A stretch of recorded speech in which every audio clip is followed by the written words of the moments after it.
a little bit of numerology, a little bit of astrology.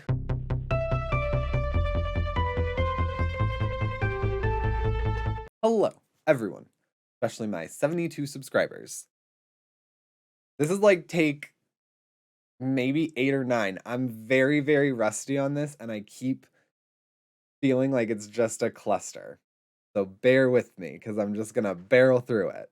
This is my vlog series. Cool. I've addressed that now. Awesome. Yes, in 2020, I had a vlog series. It made me feel really good doing it. It really helped me reflect on my year, both at the end of the year and as I was going through it. So I've decided I want to do it again. So I hope that everybody likes the updates, and if not, then just my Wednesday updates probably will not be for you.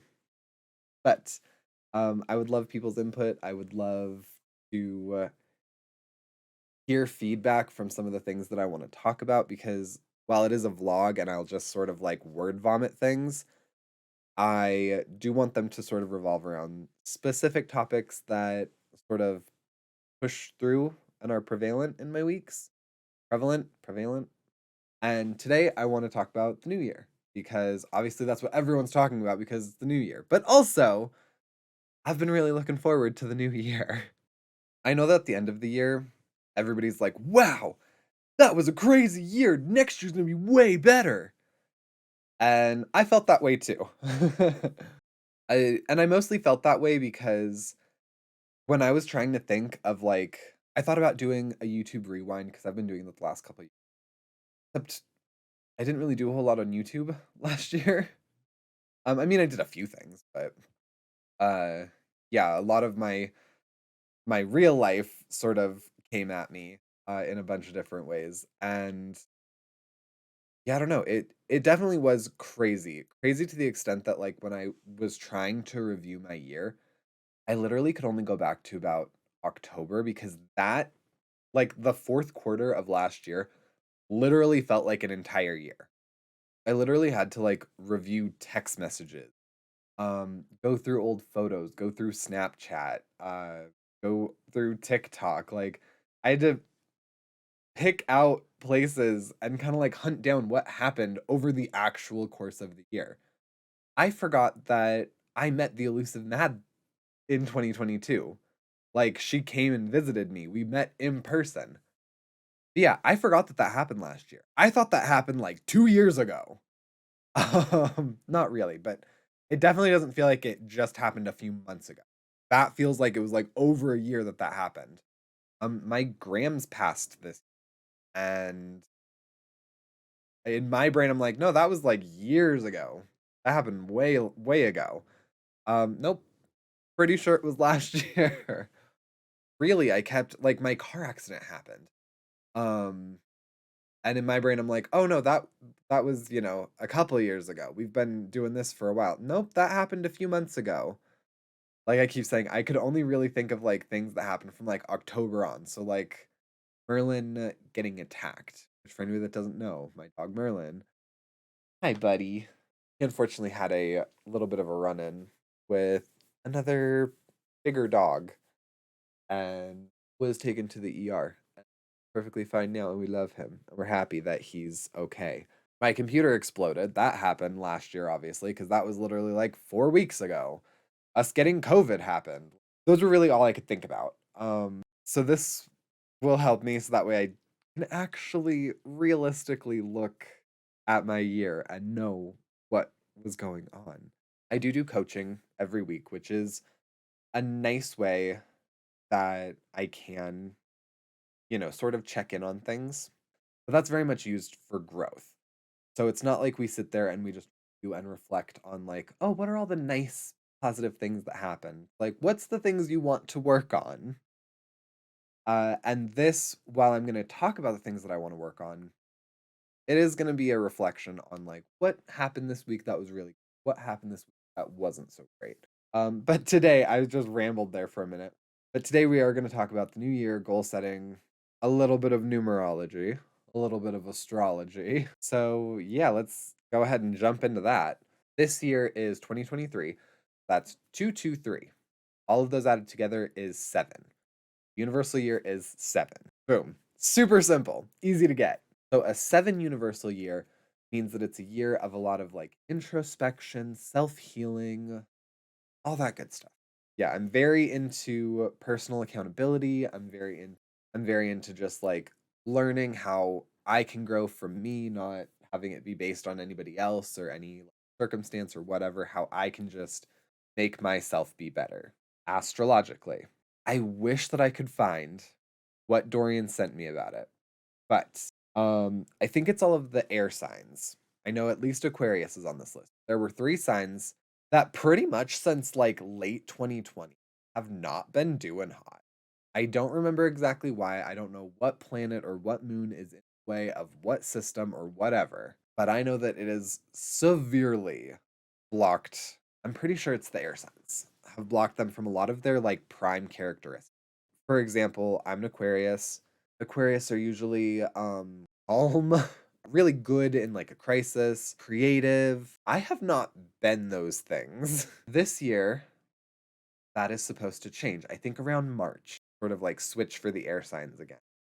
And they'll get their traits back. They'll get, their luck back because I've also just had a terrible string of luck, which might be a little bit in the fact that like I haven't been acting and behaving the way that I normally would.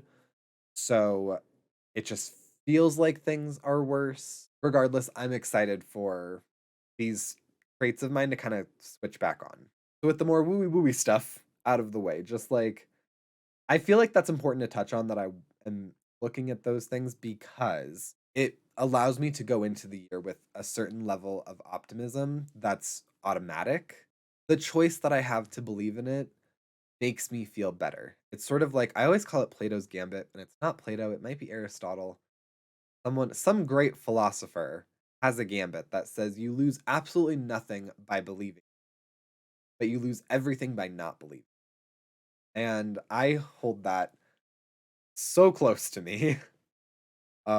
So yeah, I'll choose to believe in things like numerology, astrology, or whatever, because at bare minimum, in like right now, I can say, "Oh yeah, this is going to be a good year because these things are going to tell me it's a good."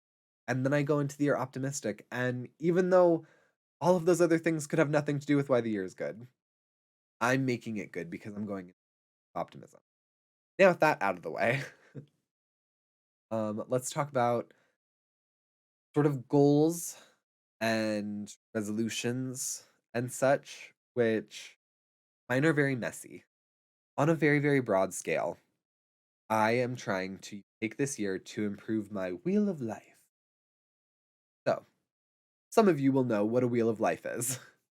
But for those that don't, the wheel of life is essentially the 8 areas of your life that I don't want to say dictate everything, but that heavily influence you. So, the one that I use, the one that I work on with my coach, has parenting, friends and family, finance, home, work and career, recreation, physical health, mental health. And that's it. That's all of them. So to help me in all of these areas, I've sort of compiled and am compiling because some of them are a little bit more difficult to. And for the Wheel of Life, I have curated things that are measurable and achievable based on things that I want in the areas. So for instance, for parenting, I want to feel like a better pet parent. So to me, that means knowing that my babies are taken care of. We already know that they have food set on timers. They're very scheduled. We know exactly when they're out and all of that good stuff. So something that is lacking is their health concern. So I have measurable things related to health. For instance, getting their vaccinations updated. Merlin just got his done. Cool. But the kitten still needs to. So those are ones that are measurable. I know how much they cost. I know when I can get them in, and I know whether or not it's realistic for me to actually do it. Scheduling them in for checkup appointments. That's something that I can make time for. I can schedule it out. I know how much it's going to cost. Reasonable, achievable. I know that I can do it. And then ones that are maybe like less financial oriented or time oriented on a schedule is like I want to create a way for Draco and I bond. We used to bond all the time through just the sheer virtue of the fact that him and I lived together alone. Not the case anymore. Merlin and I, we go for walks, pedal sessions. Ahsoka and I each morning, like while the water's warming up in the shower, her and I sit on the floor and I cuddle her and I pet her and she meows at me and it's adorable. But Draco and I don't really have anything. That's something that I want to find a way to change, which means I'm, looking at things that he enjoys doing, the times that can make it so that way him and I have alone time away from the. And so I have those kind of broken down for each of the areas. If I honestly went over all of them, it would probably take another half hour, and I don't want this video to be forever long. But I will probably go into them a little as my vlogs progress because obviously I want to check these things off my list. And so as I sort of pick them down a little bit, um, I'm sure I'll explain them. Plus, there are some things that I need to talk to some people about before they see it online. For instance, things about like home and finance and moving. I need to have a couple conversations with some people. Not Dorian, he already knows, but yeah, some news that which is like good news, but it's some news that if someone heard it on a vlog before I told them in person, and this vlog is going out probably in like 20 minutes, then they might be upset with me. So yeah, I'll probably get more into those next week. Sounds pretty good because that gives me about a week to actually finish curating some, which is a good segue into what I want to talk about next. So the last thing I want to talk about is habits. A lot of what people talk about with New Year's resolution is essentially they want different habits and they just decide I'm going to do this and then try and like white knuckle it and then give up. Dorian and I are doing a series this year. It will be I think the last Thursday of every month. We're going to report on what happens. But each month, we're going to try from day 1 to day 30 or 31, except in February, day 28, um, of doing a habit and seeing what sticks and what doesn't. So for instance, right now we're going to the gym every day. We're waking up at 5:30 on days that or 5 o'clock on days that I work, going to the gym before I work, which is a nightmare so far. Um, but I'm sure we'll get easier. And then on days that he works, like today, he's gonna get home, rinse off that way he doesn't smell like a barbecue. And then we're gonna head to the gym afterwards. And we're gonna do that for 31 days. And after the 31 days, we can decide a schedule that we like where we go to the gym on X days and we work X muscles and whatever. But right now, even if we just go to do cardio, we need to be in the gym every day because that habit will make going to the gym, like white knuckling it for 31 days, will make going to the gym less scary, less of a burden. So when we actually design a habit, like we're going to work out 3 times a week, the idea of going to the gym isn't the hard part. Like I said, that's going to also be a series. So if you want to see how well that does, obviously I'm going to update you here probably, but also the last Thursday of every month during our boyfriend blogs, we'll be talking about those. So stay tuned for those. But that I think is it. That is what I wanted to talk about today. My vlogs will get better the more that I do them. I just feel awkward just talking to a camera again without like the aid of a game or something to commentate on. But if you made it this far in the video, go ahead and leave a like. Comment below what you guys are doing for New Year's. If you have habits that you're starting, if you're certain achievable goals, all of that good stuff. Subscribe if you are new to the channel, or if you're not haven't subscribed yet. I will see you guys next time. Bye.